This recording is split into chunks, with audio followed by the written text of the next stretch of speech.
ओम नमस्कार। सर्वे भवन्तु सुखिनः, सर्वे सन्तु निरामया, सर्वे भद्राणि पश्यन्तु, मा कश्चित् दुःखमाप्नुयात्। आज के जागरूकता अभियान में हम आज वैक्यूम कपिंग एक्यूप्रेशर के बारे में चर्चा करने जा रहे हैं। वैक्यूम एक्यूप्रेशर के द्वारा किस तरह से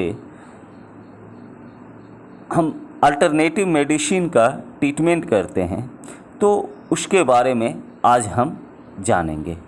अब वैक्यूम एक्यूप्रेशर जो कपिंग एक्यूप्रेशर है, उसको हम किस तरह से यूज़ करते हैं। उसको यूज़ करने के लिए जैसे फ्रोज़न शोल्डर का प्रॉब्लम है, बैक पेन का प्रॉब्लम है, शोल्डर का प्रॉब्लम है, उस प्रॉब्लम को हम कपिंग के द्वारा ट्रीटमेंट करते हैं। कपिंग एक्सरसाइज एक्यूप्रेशर 3 तरह से किया जाता है।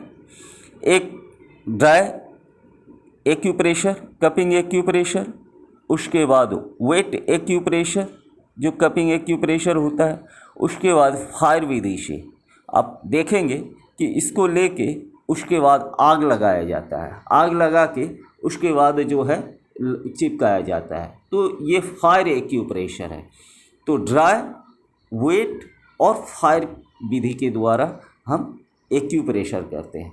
अब मेरा क्या होता है कि जैसे सर्वाइकल का पार्ट हुआ है, C1, C2, C3, C4, C5, C6, C7, उसके बाद जो है मेरा थ्रोसिस का पॉइंट होता है T1, T2, T3, T4, T5। तो सर्वाइकल के पार्ट में हम देखते हैं कि वह C1 से जो है जो पेन आता है यहाँ तक आता है। उसके बाद जो है C2 के द्वारा जो पेन आता है वो यहाँ तक आता है। उसके बाद जो है C3 से पेन आता है यहाँ तक। फिर हाथ में जो है नीचे तक आपका जो है C4 से, C5 से, C6 से, C7 से प्रॉब्लम आता है उंगली तक। तो पूरे हाथ में C1, C2, C3, C4, C5, C6, C7 से प्रॉब्लम आता है। तो इसका हम जो है कपिंग के द्वारा जो ट्रीटमेंट करते हैं। अब नीचे का पार्ट, उसके नीचे का पार्ट T1, T2, तो T1, T2 के द्वारा जो है फ्रोज़न शोल्डर का प्रॉब्लम होता है। T3, T4, T5, T6, T7, T8, T9, T12। उसके बाद लूमर का पार्ट है। लूमर के पार्ट के द्वारा हम बैक पेन का प्रॉब्लम सॉल्व करते हैं, जो ट्राइगर पॉइंट होता है।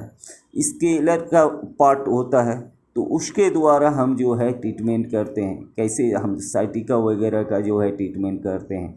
तो cupping acupressure, vacuum cupping acupressure से हम किस तरह से ट्रीटमेंट करते हैं, आप देखेंगे। हम वैक्यूम एक्यूप्रेशर के लिए क्या करते हैं कि फ्रोज़न शोल्डर का पार्ट लेते हैं। अब फ्रोज़न शोल्डर का कौन कौन सा पॉइंट है, किस किस पॉइंट को हम ले सकते हैं, तो उसमें देख रहे हैं कि हम ये लंग्स का पार्ट है, उधर उस तरफ लंग्स का पार्ट है, बीच में हार्ट का पार्ट है।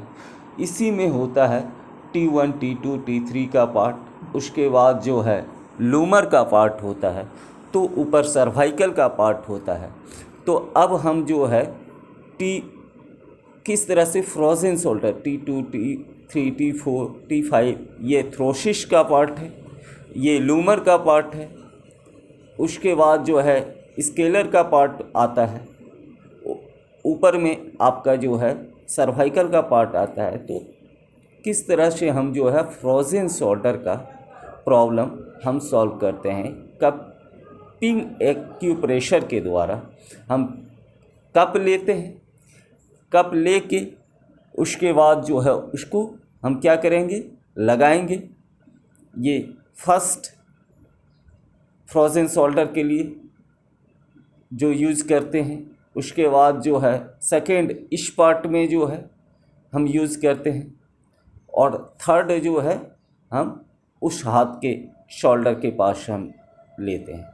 शोल्डर के पास लेने के बाद एक हम थ्रोसिस के पार्ट पे लेते हैं, T1 के पार्ट पे, उसके बाद जो है और शोल्डर के पार्ट पे हम लेते हैं। तो 3 जगह हम फ्रोज़न शोल्डर के लिए हम कप लगाते हैं और कप लगा के उसके बाद जो है फ्रोज़न शोल्डर का प्रॉब्लम, इसी तरह से बैक पेन का अगर प्रॉब्लम है तो L1 L इसी तरह से हम प्रेशर करेंगे। प्रेशर करके उसके बाद जो है जो फ्रोज़न शोल्डर का प्रॉब्लम है उस फ्रोज़न शोल्डर में हम 10 मिनट तक उसको लगा के छोड़ देंगे। जब 10 मिनट तक लगा के छोड़ देंगे तो क्या होगा, मेरा सर्कुलेटरी सिस्टम उस जगह किसी तरह का प्रॉब्लम है, नर्वस संबंधी प्रॉब्लम है, किसी भी तरह का प्रॉब्लम है, वो प्रॉब्लम उससे सॉर्ट आउट होगा। उसको ठीक करने के लिए हम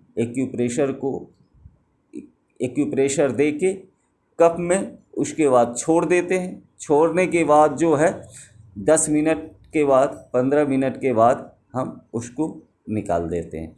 इससे जो फ्रोज़न शोल्डर का प्रॉब्लम है वो फ्रोज़न शोल्डर का प्रॉब्लम ख़त्म होती है। इसी तरह से हम सर्वाइकल का भी ट्रीटमेंट करते हैं, सर्वाइकल के पार्ट में लगाते हैं। इसी तरह से जो है बैक पेन में अगर प्रॉब्लम है तो बैक पेन में लगाते हैं। साइटिका का प्रॉब्लम है तो उसको हम पैर में, उसके बाद लूमर के पार्ट में लगाते हैं। तो इसी तरह से हम वैक्यूम कपिंग एक्सरसाइज एक्यूप्रेशर कैसे हम जो है उसका ट्रीटमेंट करते हैं, ये हम आज जो है इस कपिंग एक्यूप्रेशर के द्वारा हम देख रहे हैं कि ये हम लगा के उसके बाद छोड़ दिए हैं। अब 10 मिनट के बाद फिर इसको हम जो है हटा देंगे। हटाने के बाद जो है ये क्या हो जाएगा कि मेरा जो फ्रोज़न शोल्डर का पार्ट है वो फ्रोज़न शोल्डर का पार्ट मेरा ठीक होगा। इससे किसी भी तरह का फ्रोज़न शोल्डर में हमको प्रॉब्लम हो रहा है वो प्रॉब्लम सॉर्ट आउट होगा।